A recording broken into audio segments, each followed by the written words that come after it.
Saat ini kedua pria berjubah hitam ini tidak berani bergerak dengan santai. Tulong sebelumnya telah membuktikan kepada mereka bahwa Qin Yichen memiliki jaminan dan kekuatan yang menyebabkan mereka berdua mati di sini.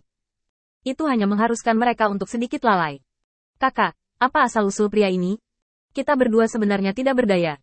Ya, orang ini sangat licik, bahkan lebih sulit untuk dihadapi daripada Dewa Perang. Keduanya berbisik, menyaksikan pertempuran di sisi lain langit. Mereka ingin mengambil tindakan beberapa kali, tetapi mereka tidak berdaya. Jika pertempuran berlanjut dan Ares, Dewa Perang, bertarung tanpa henti, cepat atau lambat Dewa Utama Zeus akan menyadari keanehan itu. Pada saat itu, akan sangat tidak menguntungkan bagi mereka untuk mengirim lebih banyak kekuatan suci ke Ares, Dewa Perang. Karena serangan gila dari Dewa Perang Ares, dua orang di sana tidak berani menembak sesuka hati. Jika mereka digantikan oleh Dewa Perang Ares, faksi yang membudidayakan mereka tidak akan mampu menahan kerugian seperti itu. Dengan Dewa Perang Ares mendapatkan sedikit kekuatan dari Dewa Utama, dia bisa melihat menembus kabut hitam. Jika mereka ingin berurusan dengan Zeus, mereka harus memotong semua bawahan Dewa Utama Zeus, dan kemudian melakukan yang terbaik untuk mengepung.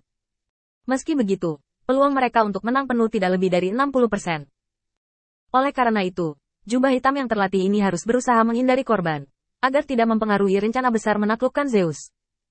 Orang-orang berjubah hitam ini telah ditanamkan dengan konsep seperti itu sejak mereka dikultivasikan, dan satu persatu sangat menghargai hidup mereka. Hanya menghadapi serangan sengit Ares, Dewa Perang, dia tersentak.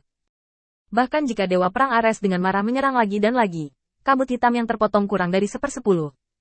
Bahkan jika retakan ini benar-benar pulih setelah hanya satu tarikan napas. Saudaraku, kita tidak bisa duduk dan menunggu. Ares, Dewa Perang, harus mati di medan bintang ini. Kalau tidak kita tidak bisa menjelaskannya kepada Tuan Kecil. Kenapa kita tidak naik? Orang ini bersembunyi di bawah tanah. Kita tidak bisa melihat posisinya. Itu sangat merugikan kita. Selama tinggi badan kita cukup, tidak peduli seberapa kuat dia tidak akan bisa menyentuh kita. Sementara mereka berdua mendiskusikan rencana mereka juga menjaga dari bawah. Mereka tidak merendahkan suara mereka. Tujuannya adalah untuk membuat Qin Yichen mendengar percakapan mereka. Karena hanya dengan cara ini bisa memancing Qin Yichen untuk bertindak. Jika Anda bisa menarik keluar lawan adalah hasil terbaik, mereka bisa mengalahkan bersama-sama. Bahkan jika mereka tidak dapat menarik lawan mereka dapat dengan terang-terangan menjauh dari tanah dan mendukung dua lainnya. Masih ada keheningan di sekitar. Kedua bersaudara itu berangsur-angsur mulai terangkat, menjauh dari tanah yang berbahaya ini. Keduanya berhenti sampai pohon-pohon di tanah berubah menjadi bintik-bintik kecil dan sungai hampir tidak terlihat. Saudaraku, saya pikir pria itu hanya menguasai beberapa cara aneh berjalan di bawah tanah. Kami sebelumnya digertak olehnya. Saudaraku, kamu benar. Kami terlalu berhati-hati, dan dia tertunda begitu lama. Melihat keterlambatan Qin Yichen dalam menyerang, mereka berdua menghela nafas lega. Evaluasi mereka terhadap Qin Yichen sedikit lebih rendah. Orang ini yang tidak bisa mengancam keberadaan mereka, tetapi menunda mereka begitu lama, merasa sedikit kesal di hati mereka. Saudaraku, jangan terlalu khawatir tentang itu. Mari kita bertindak dulu dan bunuh Ares, Dewa Perang. Meskipun mereka berdua sangat jauh dari Ares, Dewa Perang, yang terbaik dari kabut hitam mereka adalah serangan jarak jauh. Bersama dengan pemahaman diam-diam, kabut hitam secara bertahap berkumpul bersama terlepas dari satu sama lain. Kabut hitam berangsur-angsur menyatu menjadi penampilan panah, dan panah tajam itu menghadap Dewa Perang Ares di bawah.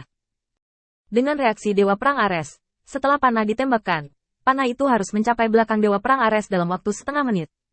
Kemudian dia bisa dipukul dengan keras. Jarak antara mereka berdua terlalu jauh dari tanah, dan jarak ini membuat mereka sedikit tidak nyaman. Ares, Dewa Perang yang diberkati oleh kekuatan supernatural, bereaksi berkali-kali lebih cepat daripada yang lain, dan medan perang yang dia hadapi berubah dengan cepat. Ini juga meningkatkan kesulitan bagi keduanya untuk memprediksi lokasi Ares, Dewa Perang. Lagi pula, trik mereka membutuhkan waktu yang tetap ketika mereka tiba. Semakin fleksibel lawan, semakin sulit untuk dikendalikan. Ares, Dewa Perang, diberkati dengan kekuatan gaib. Pada saat ini, dia seperti dewa, memiliki perspektif Tuhan. Apa yang dilihatnya bukan lagi pemandangan di depannya, tetapi lebih seperti meninggalkan tubuh, menghadap, dan mengendalikan seluruh pertempuran. Bahkan orang-orang yang membidiknya di langit ada di depan matanya. Dilihat dari taktik sebelumnya dari dua orang ini, kekuatan mereka saat ini tidak kuat, tetapi serangan menyelinap sangat bagus, dan bahkan Zhao Wuling tidak dapat menahannya. Yang paling penting adalah kecepatannya. Sekarang entah aku mencoba yang terbaik untuk mendekati kedua orang itu dan memaksa kedua orang di belakang untuk berhenti. Atau aku mundur dan melakukan serangan balik. Tapi aku tidak bisa melakukannya sekarang. Ares, Dewa Perang, merasa tak berdaya. Di depan dua lawan yang benar-benar menahan kekuatan kepercayaan mereka, Ares, Dewa Perang, tampaknya telah kembali ke hari-hari yang menyedihkan sebelum memiliki ketuhanan. Ini seperti menghadap Tuhan Allah sekali, dan melakukan yang terbaik. Tidak ada cara untuk menyakiti pihak lain. Bahkan, tidak ada kekuatan untuk menghadapi orang di depannya sama sekali. Selama diri sendiri sedikit kendur, inilah saatnya untuk mati. Ares, Dewa Perang, sangat pahit di hatinya. Cara bertarung sampai mati ini terlalu memalukan. Dewa Perang yang bermartabat jatuh, dan itu seharusnya dikalahkan oleh lawan dengan kekuatan setelah sepenuhnya menampilkannya. Alih-alih menggunakan metode yang menyakitkan semacam ini, keadaan yang menyedihkan di mana bahkan kekuatan iman tidak dapat digunakan. Dia ingin menerobos dirinya sendiri, dan ingin mengalahkan dirinya sendiri. Namun, dia tidak bisa berbuat apa-apa, dia hanya bisa melihat lawannya dengan arogan di depannya. Bahkan jika mereka meminjam kekuatan Dewa Utama Zeus, tidak ada cara untuk mengalahkan kedua orang ini. Ares, Dewa Perang, memisahkan kesadaran dan melihat sekeliling. Pada saat ini, dia tidak diragukan lagi dikalahkan. Jika Anda ingin melukai dua orang ini secara serius, ingatlah untuk mencari peluang lain. Jika tidak, dia harus menjadi orang pertama yang kehabisan energi.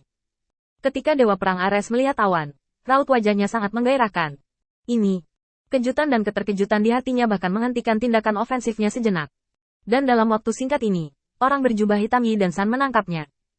Serangan berturut-turut segera membuat Ares, Dewa Perang, terburu-buru. Hasil dari pelanggaran sebelumnya dihancurkan oleh kesalahan sesaat ini. Meski telah kehilangan kemenangannya, wajah Ares, Sang Dewa Perang, tidak merasa banyak kehilangan, namun justru melahirkan secercah harapan. Mungkin, orang itu benar-benar bisa, jika dia ada di sana. Tepat ketika mereka berdua fokus membidik, mereka sama sekali tidak menyadari bahwa ada awan perlahan datang dari cakrawala. Di puncak awan, ada jari tengah yang tegak. Qin Yichen melirik Ares, Dewa Perang yang menstabilkan situasi di bawah, dan dia juga merasa lega. Untungnya, kamu pintar, kalau tidak kamu sudah mati sekarang. Setelah mengatakan ini, Qin Yichen melihat ke tempat lain lagi, dengan ketidakberdayaan di wajahnya. Aku masih harus menyelamatkanmu.